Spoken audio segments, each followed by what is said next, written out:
Good morning, good evening, good afternoon. Welcome to the Armory. Welcome to Full Time Sports Network, and welcome to X. Hope everyone's doing well. We're here to do the reaction for last night's game. Big up to Chris and big up, mate. Hope you are well. That probably comes up with these titles described. I'll be honest, mate. I was so excited after the first 2 minutes, and then I just got depressed for the rest of the game until the second and the third went in. I just was so frustrated. It's like you got a partner and they get naked, and you end up playing tiddlywinks for an hour before you have some intimacy. Uh, that's what it felt like last night. Absolutely ridiculous. But yeah, look, it is what it is. Dynamo Zagreb obviously are in a bit of a blip, as I just talked about in the preview.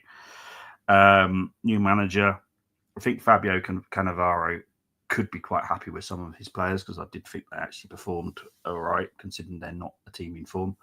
But yeah, look, we're nearly there. We're not mathematically clear. We have to just at least get a decent result next week. Minimum draw, we're through.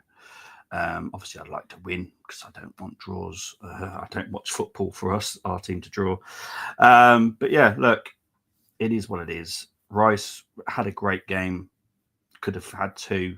Even he was honest with himself at the end of the game and said, I wanted another one. He's not a goal scorer, but he is getting better. So, yeah, it was decent. Havertz with a very good header from a fantastic cross by Martinelli, and Odegaard just had to put something out, and he would have got his goal anyway. So, yeah,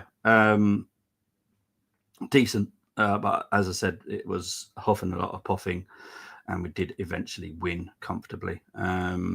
Possession stats 63% for Arsenal, 37 for Zagreb, 17 shots for Arsenal, 5 for Zagreb, no shots on target. Raya had literally nothing to do. 4 shots on target for Arsenal, 11 corners for Arsenal, 3 for Zagreb. Final third phase passing accuracy was 86 for us, 69 for Zagreb.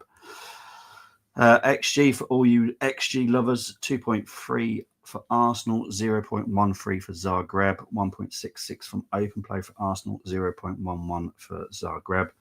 From set play, it was 0.65 for Arsenal, 0.02 for Zagreb, 1.61 XG on target for Arsenal, which is good, but it should be around the same as the XG.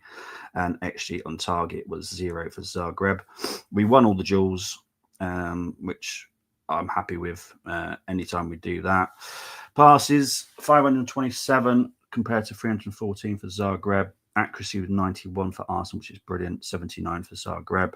Touches in the opponent's box 43 for Arsenal, 9 for Zagreb. Own half, obviously, we're just in there. They're not in their half, but pretty much the whole game, pretty much. So yeah, decent game.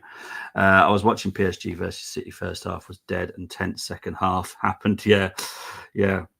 Obviously, City aren't out, but they've definitely got to make sure they win next week against Bruges. All 18 games, pretty sure, kick off at the same time. So quite a good dramatic end of the league stage anyway. So should be fun next week. This was the starting lineup. Sorry, I'm trying to do this as quick as possible because, got other things, unfortunately, that are pressing. Raya, Timber, Kivior, Gabriel, Sinchenko, Jorginho, Rice, Odegaard, Sterling, Martinelli, and Havertz was the starting lineup. I don't think people can moan too much. Obviously, I don't want Sinchenko at left back, so I obviously wasn't happy with that, especially considering Tierney did come on, so Tierney could have started. But hey ho, what do I know? But in all fairness to Cine, he did have a decent game. Defensively, still suspect, but he was very important going forward, and just the way that we were playing. So I will give credit where credit is due.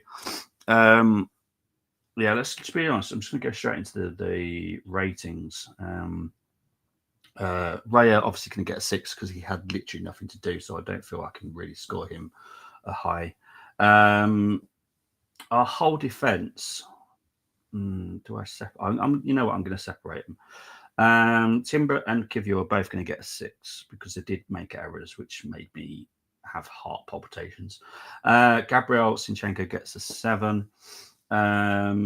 Jorginho gets a 7. It was a good game last night for him, to be fair, but not up against particularly great opposition. Rice gets a 9 for me. Odegaard, 8, I'd say. Sterling, 7.